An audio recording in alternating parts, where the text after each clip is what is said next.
सभी बिहार वासियों को मेरी ओर से दीपावली की हार्दिक शुभकामनाएं। आप सभी सपरिवार स्वस्थ रहें, सुखी रहें और खूब तरक्की करें, ऐसी मेरी ईश्वर से कामना है। अपने राज्य तथा अपने परिवार के भविष्य तय करने का समय अब हमारे सामने आ गया। आपका मत तय करेगा कि बिहार का और हम लोगों के बाल बच्चों का भविष्य कैसा है। यदि आप बिहार और अपने बाल बच्चों का भविष्य उज्जवल देखना चाहते हैं तो मेरा आपसे निवेदन होगा कि किसी भी आपराधिक पृष्ठभूमि के व्यक्ति अथवा भ्रष्ट व्यक्ति को वोट नहीं दें, भले ही वो व्यक्ति आपके जात का ही क्यों नहीं। यदि आपके सामने जितने भी उम्मीदवार हैं वो सभी भ्रष्ट और क्रिमिनल प्रकृति के या क्रिमिनल पृष्ठभूमि के हैं तो बेहतर होगा कि अपना मत आप नोटा को दें। ऐसे व्यक्ति को वोट देने से बेहतर यही होगा। यदि आप आपराधिक पृष्ठभूमि के अथवा भ्रष्ट व्यक्ति को अपना वोट देंगे तो बिहार से कभी भी अपराध और भ्रष्टाचार का खात्मा नहीं होगा। बिहार कभी प्रगति नहीं करेगा और हमारे बाल बच्चों को बाहर जाकर के ही अपनी रोजी रोटी कमानी होगी, क्योंकि कोई उद्योग यहां आएगा नहीं। भ्रष्ट और आपराधिक पृष्ठभूमि वाले कुछ कैंडिडेट्स का उदाहरण हमारे सामने जो आया वो मैं आपके सामने रख रहा हूं। एक है मुकामा से एनडीए के प्रत्याशी अनंत सिंह।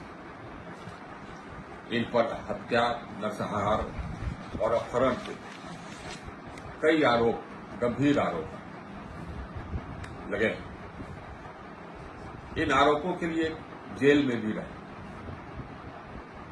1985 में मैं पटना का जिलाधिकारी था, तो उस समय ये इनके बड़े भाई दिलीप सिंह, विवेका सिंह, इनके भाई, ये लोग अनुमंडल मुख्यालय में उपद्रव कर रहे थे, तो मैं वहां पहुंच करके इनको खदेड़ा।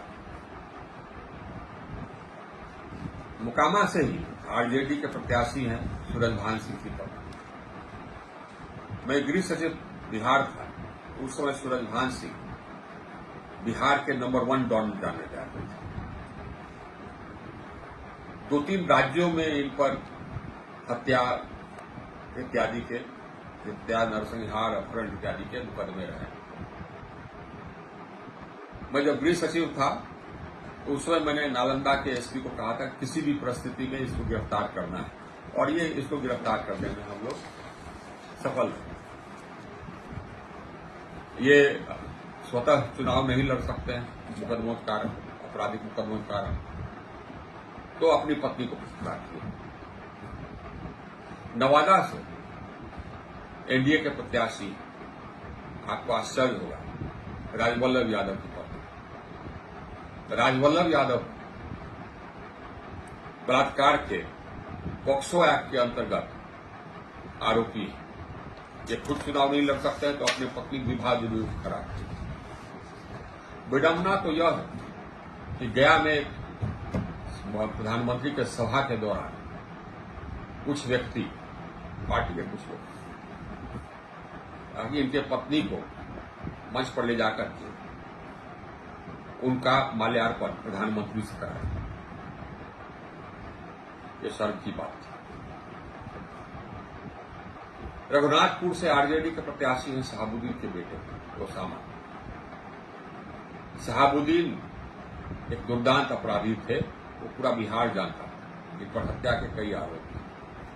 उन्हीं के सुपुत्र है ओसामा। तारापुर से एनडीए के प्रत्याशी हैं सम्राट चौधरी। इन पर एक पार्टी ने, बिहार की एक पॉलिटिकल पार्टी ने हत्या का आरोप और उम्र के सर्टिफिकेट में जालसाजी कर बेल पर आने का आरोप खुला लगाया, और ये आज तक उसका जवाब नहीं दे सके। ऐसे हैं एनडीए के प्रत्याशी तारापुर से सम्राट चौधरी। जगदीशपुर आरा से एनडीए के प्रत्याशी हैं भगवान सिंह कुशवाहा। ये इचरी में 7 व्यक्तियों के नरसंहार के आरोपी रहे और आज एनडीए के प्रत्याशी। सदेश आरा से ही एनडीए के प्रत्याशी हैं राधाचरण शाह। ये हाल ही में जेल से छूट गया है। ईडी के रेड के बाद ये जेल में 10 महीने तक रहे और अभी छूटे और एनडीए ने इन्हें टिकट दी। संदेश में दूसरी ओर से आरजेडी के प्रत्याशी हैं अरुण यादव के बेटे।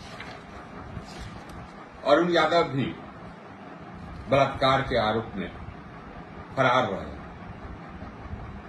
उन्हीं का और खुद नहीं लड़ सकते थे तो अपने बेटे को चुनाव लड़ा रहे। ऐसे सब तो प्रत्याशी हैं। इनमें से कोई ऐसा नहीं है जिनको कि आप अपना मत दें। ऐसे लोगों को मत देने से बेहतर है चुल्लू और पानी में डूब के मरना। जो अपराधी है या भ्रष्ट है वह जनता का खून चूसता है, बिहार का खून चूसता है, बिहार के विकास में अरोड़ा है। उन्हें भगा करके ही हम अपने बिहार को रोशन कर सकते हैं। आइए इस दिवाली हम लोग अपने बिहार को रोशन करने का प्रयत्न करें। पुनः दिवाली की हार्दिक शुभकामनाएं।